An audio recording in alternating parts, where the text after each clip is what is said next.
Hello everyone! So, ayan. May dala si Tia na kangreho. Ayan. Galing sa dagat dito mga guys.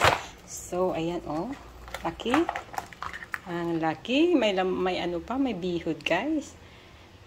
Como se llama? Huevo, no? Huevo. Huevo de cangreho. Tingnan nyo mga guys. Ang taba. Mira. Ang tataba. Hembra. Oh. Ito macho. Macho. Hembra. Tingnan mo guys. Tingnan nyo. Hembra. Ay, qué rico. Mira. Aquí su tía, qué rico. Rico. El favorito de la tía Nico y yo también. So, ayan guys. Lulutuin namin. Ayan. Ng tubig. Ayan. Papakulo si tía ng tubig. So, Esto es lo que se está comiendo los langostinos de salud. Yan guys, bye.